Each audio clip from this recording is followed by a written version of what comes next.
Hey everyone, we are back, and for the very first time we are going to review AMC's show Humans.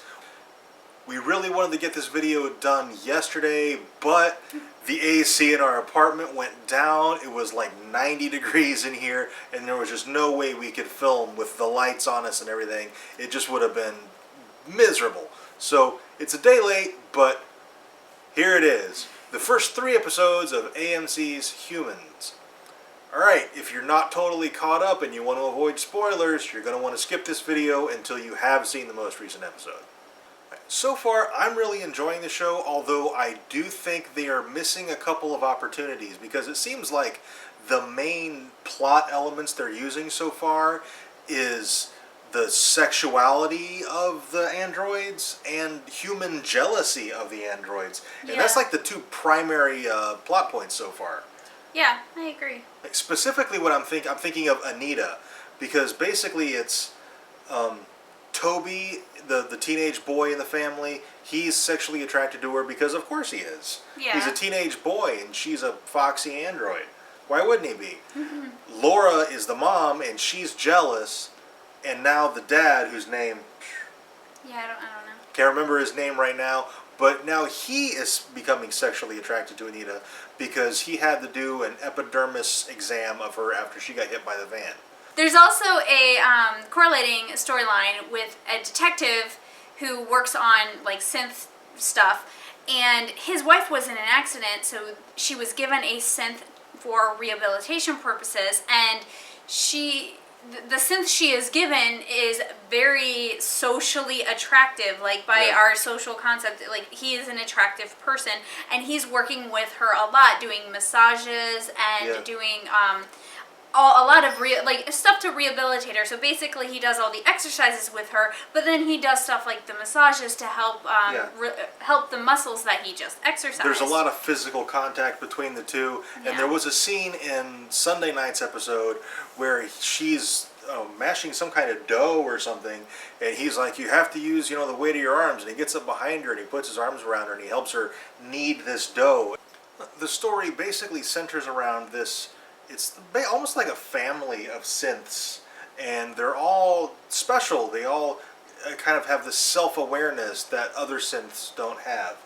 Yeah, and the creators of the synth, that company, they are aware of them. Apparently, it's a programmer who installed an emotion thing, that he did something to make them feel emotions, and that's the difference. That's what sets the synths apart from humans.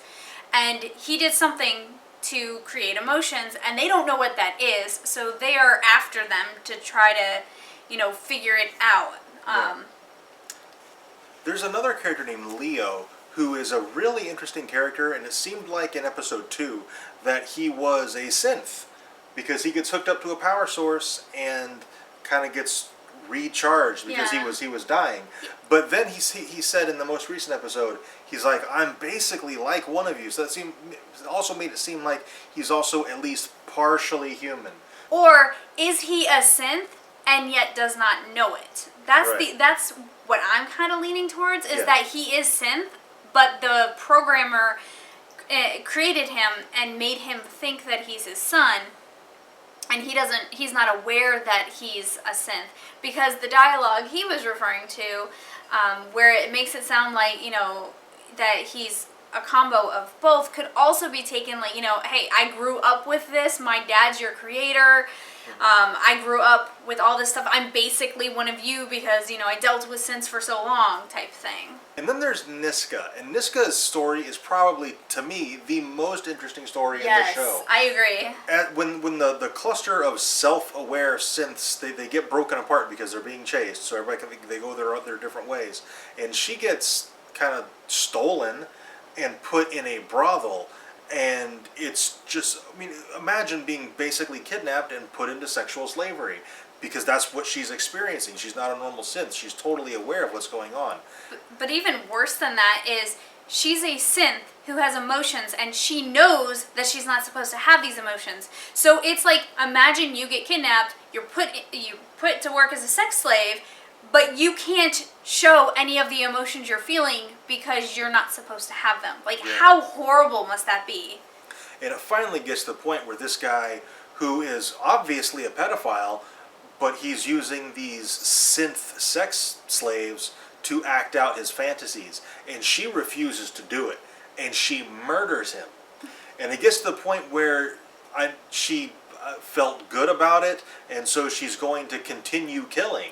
Yeah, like in this latest episode, she goes to a bar deliberately to get picked up and is hoping that the person who picks her up is a bad person. And she's looking for clues in his apartment. Like, he wants to drink and have some conversation, and she's like, "Didn't you just bring me here to have sex?" And he's like, "Well, I want to, but I'm interested in you." So she goes to the bathroom to kind of collect herself and notices a hair tie. And then she's like, he is dating somebody. He's a bad person. So she goes out and grabs a knife and goes to find him, and he's picking up his daughter's toys. And he's like, "Oh, sorry, I had my daughter this weekend." And she's like, "Shit, he's a good person." So she puts down the knife and leaves. So she's like it's like she felt good killing this person, so now she wants to continue it, but she has a set of morals. Yeah. She's like the synth version of Dexter, only instead of targeting serial killers, she's targeting sexual deviants, people who are into cheating or kids or any kind of sexual abnormality. Yeah. So far, Anita, who is like the bulk of the show, it's mostly, here's Anita being creepy in the kitchen. Here's Anita being creepy in the living room. Here's Anita being creepy in the van. It's just that over and over and over again. Here's Laura being threatened by Anita. Yeah. Here's Laura again being threatened by Anita. Yeah, her story is pretty dull through the first few episodes, although it did pick up a tiny bit in this most recent one where she acknowledges that Laura is feeling sad and tells the daughter, Sophie, to let Laura read your goodnight story tonight because your mommy's sad. It also got interesting where, the daughter tells Laura that, Anita wanted her to, it would make her happy if she had her mother read her story. And, Laura's like, that's not normal synth behavior. So she sits down with the synth and, they have a conversation because she's like, you aren't normal. And she's trying to figure it out. So that little exchange, that could get really interesting. Yeah. I get the feeling, because right now Laura is not a likable character at all. No, she's not. But I get the feeling that Laura could become Anita's biggest champion. Yeah.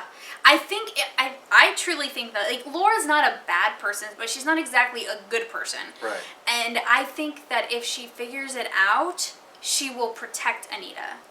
And finally, there is George, Dr. Milliken. Oh. And his story is actually pretty interesting, and it reminds me of years ago I took a science fiction literature class in college, and there was an old Pulp Fiction science fiction story, and their programming was so in-depth that they determined that the only way that they could actually protect humans was to prevent them from doing anything.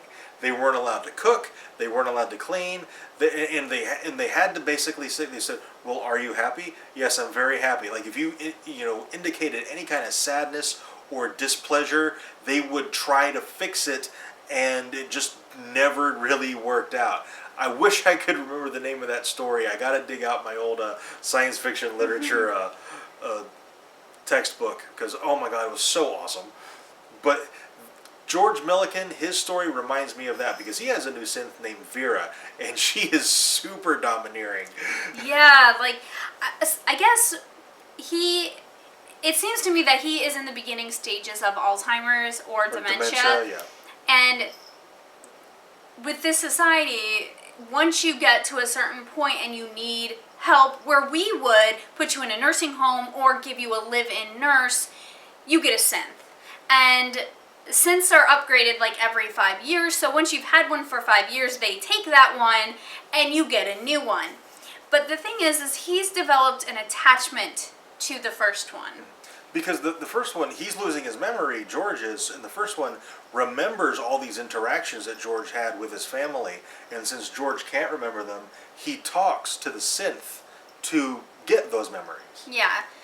And his original one is going bad. It's glitching really terribly, and it really does need to be replaced. But he doesn't want to let it go, so he hides it and he gets a new one.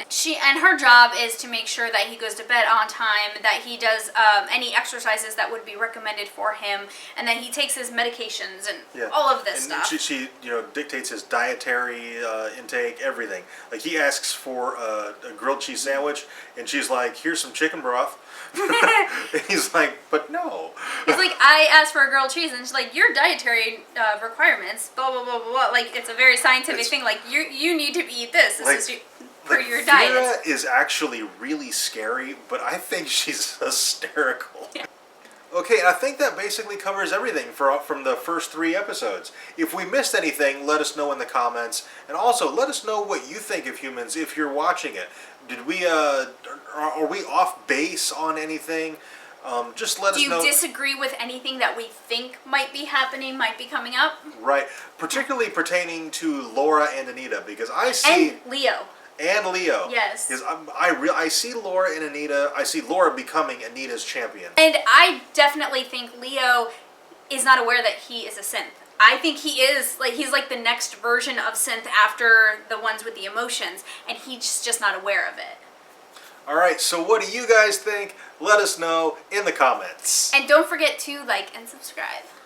Thank you very much for watching. We'll see you next time.